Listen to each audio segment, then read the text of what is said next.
안녕하십니까. 여론의 모든 것 여론고수 시즌2 배추도사 배종찬입니다. 여러분들 많은 성원 덕분에 요즘 이 여론고수 시즌2가 바람을 타고 있습니다.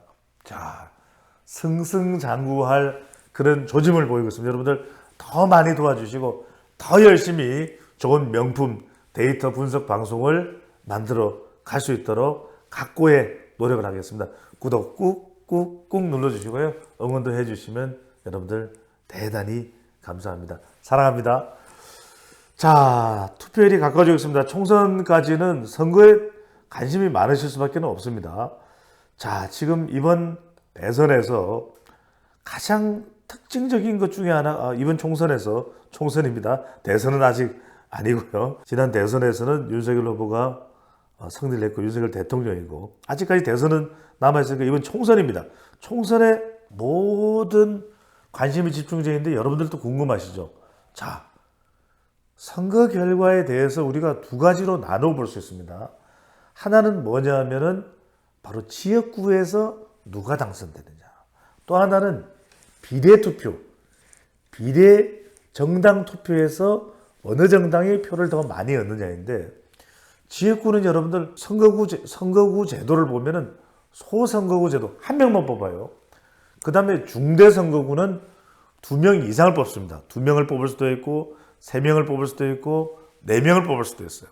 그런데 우리나라 지역구는 100% 소선거구제입니다. 소선거구제 한 명만 뽑아. 우리 홍길동이 101표, 배종찬 소장이 100표. 한 표밖에 차이가 안 나요. 그런데도 홍길동이 당선자야. 배종찬 소장은 눈물을 머금고 거의 낙선자가 되는 겁니다. 이 소선거구 제도에서는 지금 양대 정당이 치열합니다. 왜? 빅텐트도 이준석, 이낙연 무산됐죠. 자, 조국혁신당도 비례정당 투표에서는 두각을 내는 모양새지만 지역구에는 사람이 없어요. 그러니까 지역구는 말 그대로 양대 정당이야. 양대 정당인데 오히려 지역구는 여러분들 누가 좀 더 위협적인 상황이냐, 누가 더 위험을 안고 있는 상황이냐면 민주당입니다. 왜? 여러분들 생각해 보십시오. 지역구는 제가 소선거구제라고 말씀드렸죠. 그런데 내 표를 갉아먹을 사람이 한 사람이라도 등장하면 위태로운 거예요. 그런데 한 사람이 아니라 2사람, 3사람이면 난리가 나는 거죠. 그런데 지금 민주당 새로 공천받은 친명일색 공천이죠. 비명행사 친명행제. 이 공천 때문에 현역 의원들이 많이 탈락을 했어요. 그렇잖아요.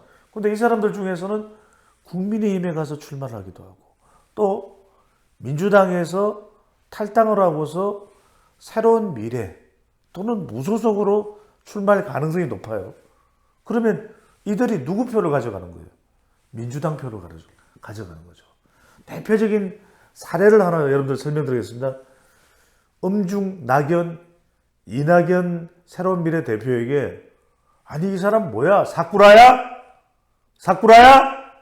하는 비난을 퍼부었던 김민석 의원, 현역 의원이에요. 자, 영등포 어립니다. 자, 이 지역에 국민의힘 후보, 그 다음에 민주당의 현역 김민석 후보가 있는데, 자, 새로운 미래. 그토록 김민석 의원이 사쿠라로 쏟아부었던 이낙연 대표의 새로운 미래에 신경민 전 의원이 출마 가능성이 높아요. 그러면 신경민 전 의원은 누구냐? 이전에 민주당 소속이었어. 또 지역이 호남이야. 또 김민석 의원의 서울대 사회학과 선배예요. 그러니까 김민석 의원의 표를 조금이라도 가져갈 사람이 누구예요? 그러니까 국민의힘 박용찬 후보가 아니라 김민석 의원의 표를 가져갈 사람이 신경민 전 의원. 신경 쓸 수밖에 없잖아요. 대학교 과선배님이 호남 출신인 전 민주당 의원이 지금은 새로운 미래 후보자지만 이런 상황이 수도권에서는 민주당에게 큰 타격이 됩니다. 그런데 지금 말씀드리려는 것은 지역구가 아니에요. 자, 비례투표는 무슨 이런 이해를 못하겠어요. 이 준연동형이라는 거는 어떤 의원은 심상정 의원인가요? 그랬잖아요. 국민은 알 필요 없다. 국민이 투표를 해야 되는데 국민은 알 필요가 없다. 이게 무슨 제도인지 저도 모르겠어요. 연동형도 아니고 준연동형이야. 그러니까 다 위성정당 만들고 난리가 났어. 그런데 여기서 흥미로운 사실을 발견할 수 있습니다. 갤럽 조사 결과를 보면 어느 비례정당에게 투표하겠냐 물어봤더니 국민의 미래 34. 제일 높아요. 국민의 미래니까 국민의 힘의 위성정당이죠. 왜? 아니 우리는 준연동형 안 할 거야. 4년 전에도 연동형 안 할 거야 하고 피가 터지도록 반대를 했잖아요. 그런데 민주당이 그냥 힘으로 그냥 몰아붙여서 연동형을 통과시키는 바람에 이번에도 결국 연동형 한다는 거 아니겠어요? 꼼수죠. 그런데 위성정당 안 만들 수가 없어요. 국민의 미래는, 국민의 힘은. 왜? 아니 연동형에서 비례 후보자를 당선시킬 수 있는 방법은 위성정당 외에는 없어요. 많이 그것도. 그러니까 국민의 미래가 34인데 여러분들 잘 들어보세요. 더불어민주당이 아니에요. 더불어민주연합 24야. 10%포인트나 국민의 미래가 앞서요. 그런데 깜짝 놀랄 게 뭐냐면 조국혁신당이 19야. 그러니까 민주연합과 조국혁신당을 합하면 얼마입니까 여러분들? 43이에요. 국민의 미래보다 더 많아요. 근데 지금 호남은 더 난리인 게 호남을 보세요. 호남은 민주당의 텃밭이 호남이잖아. 호남에서 민주연합이 더불어민주연합이 39, 그 다음에 조국혁신당이 25인데 자, 이 조사 말고 다른 조사 중에서 숫자는 말 안 할게요. 조국혁신당이 비례해서 더 많이 높은 것도 생겨났어요. 그러니까 이 현상은 여러분들 이렇게 보시면 됩니다. 심지어는 지금 비례투표, 정당투표는 지역구는 몰라. 지역구는 후보자를 안 내서 그렇지 조국혁신당이 후보자를 내면 조국혁신당이 후보자를 내는 순간 지역구에서는 민주당이 망하는 거예요. 왜? 민주당이 표를 가져가니까. 그러면 그 어부지리를 누가 얻겠죠? 국민의힘이 가져가는 거죠. 그러니까 비례정당이니까 지금 민주당을 지지하는 사람들이 이재명이 있으니까 난 민주당 지지 못하겠어. 이런 사람들이 그동안에는 갈 데가 없었어요. 그럼 나 투표하러 안 갈래. 이재명은 죽어도 싫어. 민주당 나 못 찍어. 하는 민주당 지지층이 있단 말이에요. 중도에도 그런 사람도 있을 테고. 이재명은 너무 싫어. 난 죽어도 안 찍을래. 하는 사람들이 갈 수 있는 곳이 조국혁신당이 되는데 그 비중이 점점 높아지고 있는 겁니다. 호남에서도 무려 39대 25지만 이게 뒤집어졌다라고 하는 조사 결과도 있어요.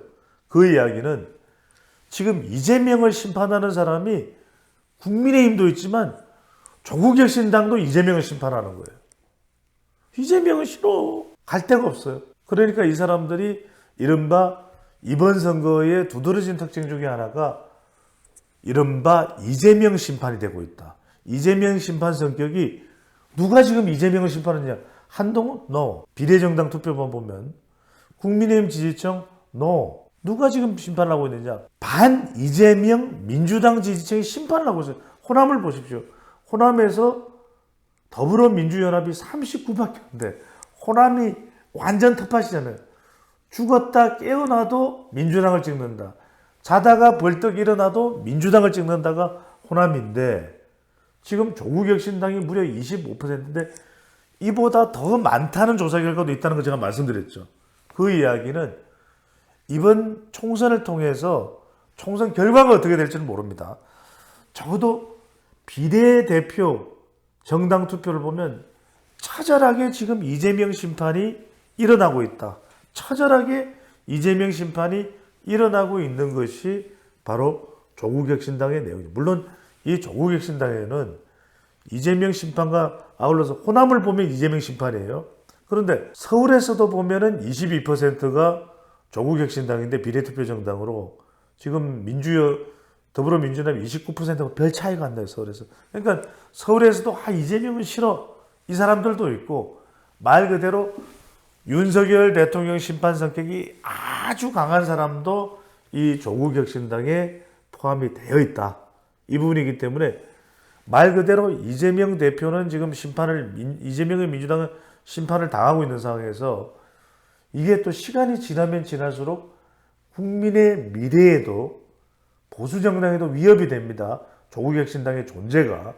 윤석열 대통령에 대한 정부 심판론도 다시 이제 끄집어내고 이런 부분들을 어떻게 국민의힘이 대응하느냐, 국민의 미래가 대응하느냐, 누가 대응하느냐, 이 부분이 매우 주목할 관전 포인트로 부각되고 있습니다. 지금까지 배추도사 배종찬이었습니다.